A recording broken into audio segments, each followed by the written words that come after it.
नमस्कार, मैं जितेंद्र चतुर्वेदी। अरविंद केजरीवाल का जो दांव है वो उल्टा पड़ गया। उन्होंने एक बड़ा ताना बाना रचा था और उनकी ये कवायद थी कि इसमें नरेंद्र मोदी की अगुवाई वाली सरकार को फंसा लिया जाएगा और एक नैरेटिव गढ़ा जाएगा जिसमें ये बताया जाएगा कि जो मौजूदा सत्ताधारी दल है वो न संविधान को मानता है और न सुप्रीम कोर्ट के कहे को सुनता है। और यही कथना गढ़ने के लिए बाकायदा रामलीला मैदान में सभा बुलाई गई थी और उस सभा से यही संदेश देने की कोशिश की गई।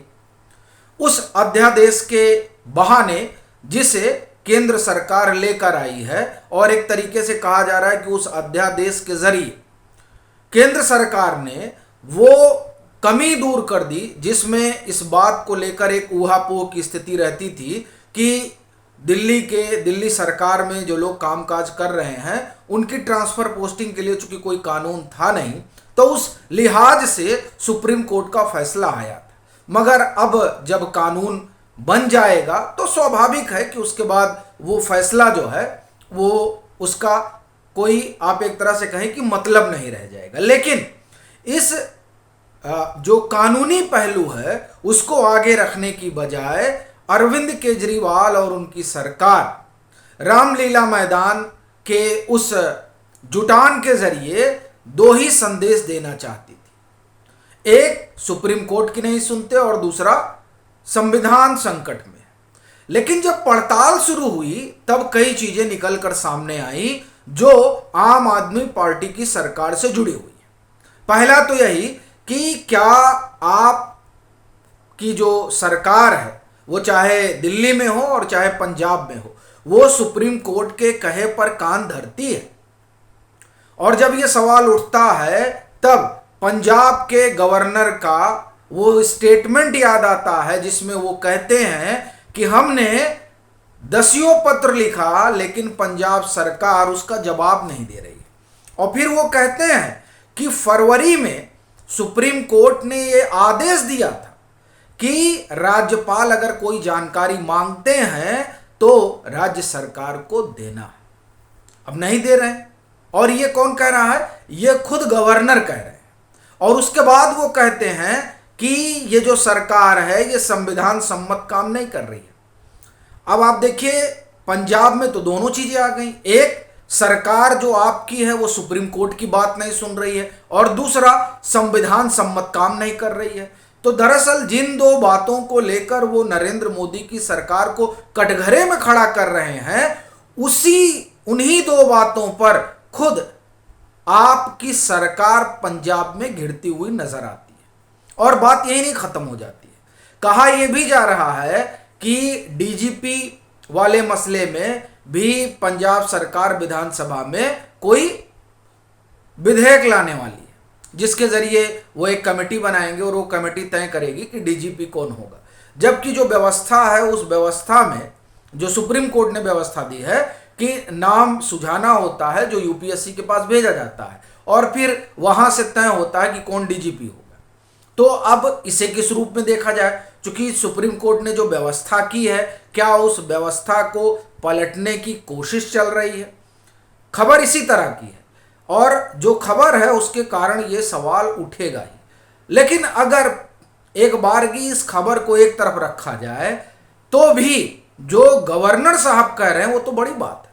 और यही नहीं, ईडी और सीबीआई वाले मसले में आपको याद होगा कि 14 पार्टियां गई थी सुप्रीम कोर्ट और वहां सुप्रीम कोर्ट में ये गुहार लगाई गई कि साहब देखिए हमको जो है बड़ा परेशान कर रहे हैं, ये ईडी और सीबीआई का दुरुपयोग कर रहे हैं।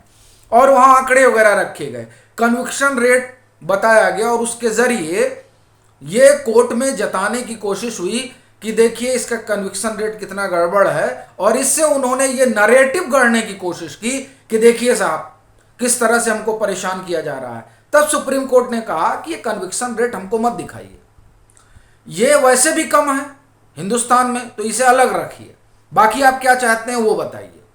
तो उन्होंने कहा कि ईडी और सीबीआई का बेजा प्रयोग किया जा रहा है। तो फिर सुप्रीम कोर्ट ने कहा कि भाई आप आम आदमी से अलग कैसे हो सकते हैं कि आपको कोई विशेषाधिकार हासिल हो। एक आध दो कोई मसला हो तो बताइए, बाकी ये सब जो चीजें हैं इसको छोड़िए।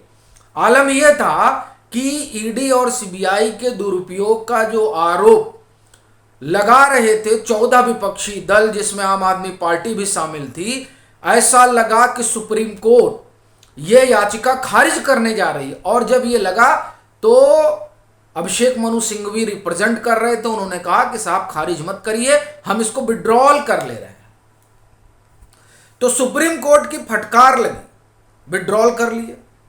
ठीक, तो जो मामला सुप्रीम कोर्ट में नहीं ठहर सका और जहां वो सुप्रीम कोर्ट को ही कन्विंस नहीं कर सके कि ईडी और सीबीआई का दुरुपयोग हो रहा है, तो ऐसी परिस्थिति में जब अरविंद केजरीवाल ये कहते हैं कि ईडी और सीबीआई को कायदे से भाजपा सेना कहना चाहिए, तो क्या ये जो सुप्रीम कोर्ट का ऑब्जर्वेशन रहा उस ऑब्जर्वेशन को नहीं मान रही है आम आदमी पार्टी? इसका तो यही मतलब निकलता है। तो फिर कहां गया संविधान और सुप्रीम कोर्ट, जिसकी बात आम आदमी पार्टी के अगुवा करते हैं? ये तो फिर कटघरे में खड़े हो गए। और ये बड़ी चीज है कि आप मान ही नहीं रहे हैं। फिर ईडी को ही लेकर कई लोग गए थे सुप्रीम कोर्ट, और तब एएम खानविलकर की जो बेंच थी उसने कहा कि नहीं, ये जो काम वगैरह ये लोग कर रहे हैं वो ठीक है, और ये जो पीएमएलए एक्ट वो सब ठीक है, कोई दिक्कत नहीं। अब देखिए ईडी और सीबीआई को लेकर जिस तरह का आरोप लगाया जाता रहा और उस आरोप को लेकर सुप्रीम कोर्ट भी पहुंचे, लेकिन बात बनी नहीं। उसके बाद में भी आम आदमी पार्टी ये बराबर कहती रहती है कि देखिए साहब, ये जो है ईडी और सीबीआई का दुरुपयोग हो रहा है। इतना ही नहीं, आप देखिए सेंथिल बालाजी वाले मामले में सुप्रीम कोर्ट का आदेश था कि ईडी जो है उसकी जांच पड़ताल करे। अब ईडी जब जांच पड़ताल करने लगी और उस जांच पड़ताल में सेंथिल बालाजी पकड़ लिए गए, तो अब अरविंद केजरीवाल हो या तमाम जो विपक्ष के पुरोधा सब टूट पड़े ईडी के ऊपर कि ये देखिए ये राजनीतिक दुराग्रह से प्रेरित कार्रवाई है। अब बड़ी चीज ये है कि जो सुप्रीम कोर्ट कह रहा है उसे भी ना सुना जाए क्या? ये अपने आप में एक बड़ा सवाल है। और सवाल यह भी है कि जो लोग सुप्रीम कोर्ट, संविधान, लोकतंत्र, सबके सभी संस्थाओं के कह रहे हैं कि संस्थाएं सब खत्म कर दी जा रही हैं, तो सवाल ये उठ रहा है कि क्या इसलिए इस तरह का नैरेटिव गढ़ा जा रहा है चूंकि ये जो तमाम एजेंसियां हैं वो अपना काम कर रही हैं ठीक ठीक, वो अब राजनीतिक दबाव में नहीं आ रही हैं और जहां जो कुछ मिल रहा है उसे निकालने और ढूंढने चली जा रही हैं? क्या इस कारण से इस तरह का माहौल बनाया जा रहा है? ये अपने आप में एक बड़ा सवाल है। और सवाल यह भी है कि जिस ईडी को अरविंद केजरीवाल कटघरे में खड़ा करते हैं, जिस मसले को लेकर वो नरेंद्र मोदी की सरकार को कटघरे में खड़ा करते हैं और कहते हैं कि वो सुप्रीम कोर्ट की नहीं सुन रहे हैं, वो संविधान की बात नहीं मान रहे हैं, तो क्या ये तमाम उदाहरण ये नहीं संकेत देते हैं कि इससे अलग स्थिति तो अरविंद केजरीवाल की भी नहीं है, आम आदमी पार्टी की भी नहीं है? तो ये जो तमाम बातें हैं वो दरअसल जो डुअल स्टैंडर्ड है, जिसे डुअल स्टैंडर्ड कहा जाता है, उसी की तरफ संकेत करती है। बाकी आपकी अपनी क्या राय है जरूर साझा करें। मतांतर से नहीं जुड़े हैं तो जुड़ें, वीडियो को लाइक करें और खूब शेयर करें।